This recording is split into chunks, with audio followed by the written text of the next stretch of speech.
Good afternoon. I was really pleased to be asked to come back to your candidates forum because you always have a good turnout and interesting candidates. So I want to start with moderator.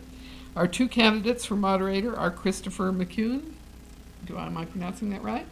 McCune. All right. And James OSullivan.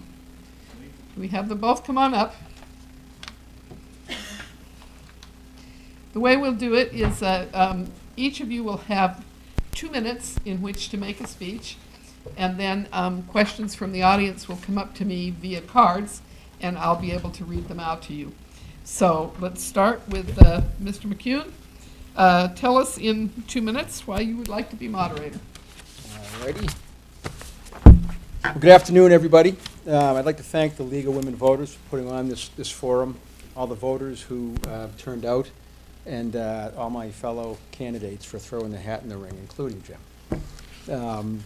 I'm running for election for town moderator, and I want to tell you why and who I am and why I believe I'm qualified. I grew up in Norwood.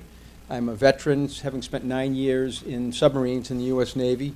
I'm a graduate of Northeastern University. I've lived in Westwood for 18 years with my wife, Lisa. We raised 2 kids, Maddie and Griffin, on Lorraine Road. They're both graduates of Westwood High School. For 8 of those 18 years, I was a full-time employee of the town of Westwood. I was the University Ave redevelopment project manager, the economic development officer, the veteran services officer, and the Colburn School redevelopment project manager, which I plan to point to, but those shades are down. Prior to that, I served on the Cable and Technology Advisory Board, the Conservation Commission with my old friend Joe Previtera, and the University Ave Steering Committee. I'm a 17-year Hale Reservation board member and just finished. I'm the immediate past president, served in that role for 4 years. I'm a current mentor at the Veterans Drug Treatment Court in Dedham District Court, and I'm still active in the Veteran Services Office here in Westwood. So why do I believe I'm qualified to serve as your moderator? First, I've chaired numerous meetings throughout my entire professional career, large and small, and most importantly, I've chaired contentious meetings. And the ability to maintain decorum and civility in an emotional, impassioned crowd, I think, is actually a key point to support the role of moderator. Second, during my employment with the town, I was actively involved in planning and preparation for multiple town meetings. I drafted numerous warrant articles. I presented those to the referring boards and then to the Finance and Warrant Commission for their ultimate recommendation to town meeting, and then I'd present them on town meeting floor. I interacted with virtually every town board and committee in that period of time, and I gained a deep understanding of how the town works, but specifically how town meeting works, both in the planning and in the conduct. And so I believe this provides a unique skill set for the position of moderator, and I hope you will agree with me, and you'll ask for your vote on April 24th. Thank you.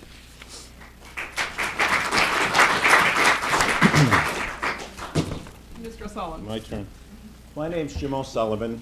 Please vote for me for moderator because I'm the most qualified and experienced candidate. The moderator runs town meeting and appoints the members of the FinCom, the Permanent Building Committee, and the Personnel Board. Can everyone hear Mr. OSullivan? Because if you can all hear him, then we won't worry about the mics. Go ahead. All right. Starting with the more visible role, as chair of several committees, I know the importance of preparing for any meeting. The moderator must know what the issues are, make sure any presentations are loaded up and ready to go, and who's the lead petitioner of any article.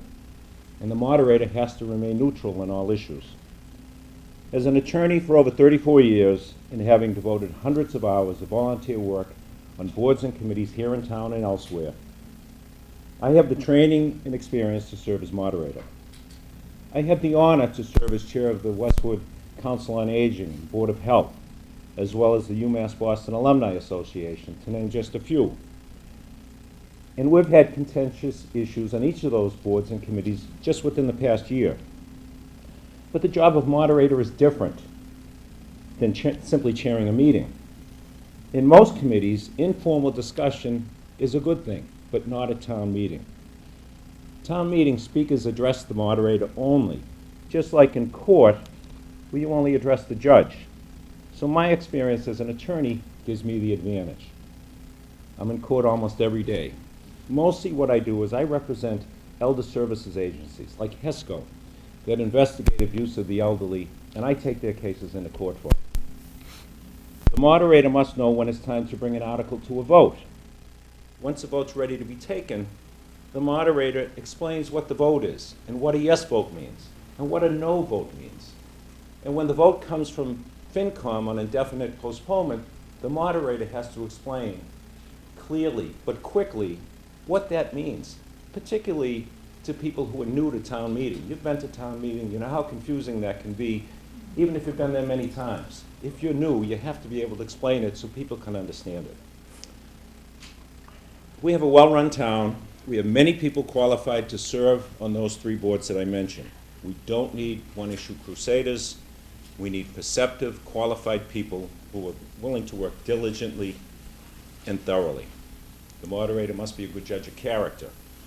My experience gives me the skills to read body language and to really get a sense of what people's real motivations are. My skills as a conciliator, I can use those to help people relax in a stressful or a tense situation. And this is just a brief summary of my background. I'm glad to talk to any of you about all the other work I've done, but 2 minutes is a short time, so please vote for me on April 24th.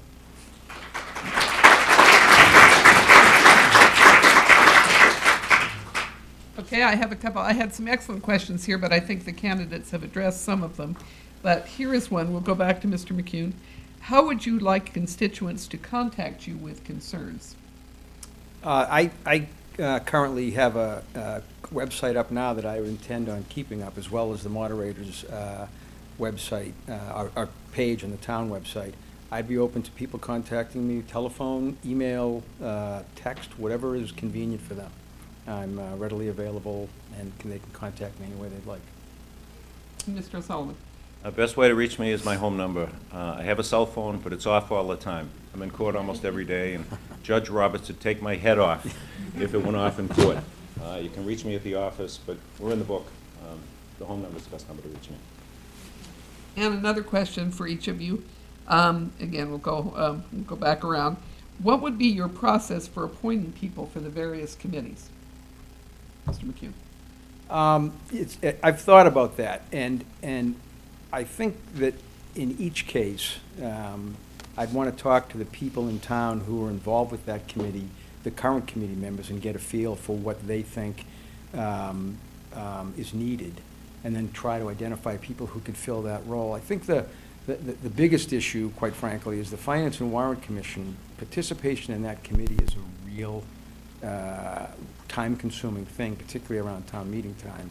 And so finding people who are truly committed to putting in that time and effort is important. I'm getting the signal here to stand up. Oh, speak up. Sorry. Finding people who are able to put in the time and effort it takes in the Finance Commission, I think, is probably one of the bigger challenges. But I think in dealing with the folks who are currently active in town and can help identify people will help solve that. Mr. O'Sullivan. All right, again, I agree with Chris. First, you have to identify people willing to put the time into each of those committees. I'd be looking for people from diverse backgrounds so that we have a broad perspective for any committee that they address.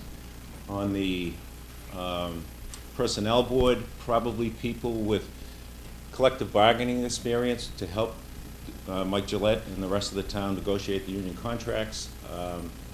And on the Permanent Building Committee, I'd be looking for people who are familiar with public bidding. Okay, excellent. 2 excellent candidates. Thank you very much, gentlemen. And, Thank you. Do we get a close? Do we get a 1-minute close? I beg your pardon? The letter said we had a 1-minute closing. I'm sorry, I wasn't. Oh, all right. I beg your pardon. I didn't mean to. Okay, Mr. O'Sullivan, you go first with close, and then Mr. McCune. All right. I wanted to leave you with a couple of points. First, the moderator must be neutral in all issues, must give everyone who wishes to speak an opportunity to be heard, and give people the chance to present whatever materials they have so that all who attend town meeting are better informed to make a decision. Second, I know the town charter, I know parliamentary procedure, so I know how to run a thorough but efficient town meeting. Third, the moderator must be even-tempered and thick-skinned. Sometimes these warrant issues get contentious. People get frustrated, emotions run high, they're gonna take it out on somebody. Because they can only address it to the moderator, they're gonna take it out on you. If you lose your temper, you've lost control of the meeting. I don't lose my temper. And finally, this is not a ceremonial position. You can't just show up at 7:30 and expect things to go smoothly. It takes a lot of work preparing for town meeting. I ask you to take a look at all the volunteer work that I've done in the town, talk to anybody who's worked with me. They'll tell you I work hard, I'm thorough, and I have integrity. I'm fair and honest, and when I take on a job, it gets done, and it gets done well. So thank you. Please vote for me on April 24th.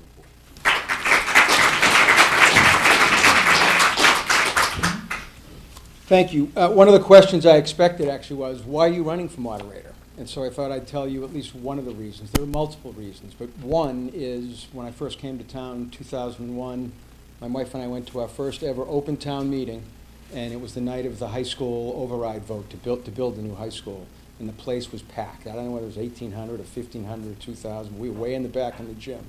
And Steve Gurdett was the moderator, and it was raw, pure democracy. And I looked at my wife and I said, I want that job someday. And I've wanted it ever since. My experience with the town as I went through, I think gives me a real strong background in how town meeting is run and needs to be run. I couldn't agree with Jim more about maintaining civility and decorum. At the end of the day, we happen to live in a town where we've got a very engaged citizenry, which means town meeting is usually fairly well attended and fairly democratic. And I look forward to the opportunity to serve as your moderator, keeping it that way. Thank you very much.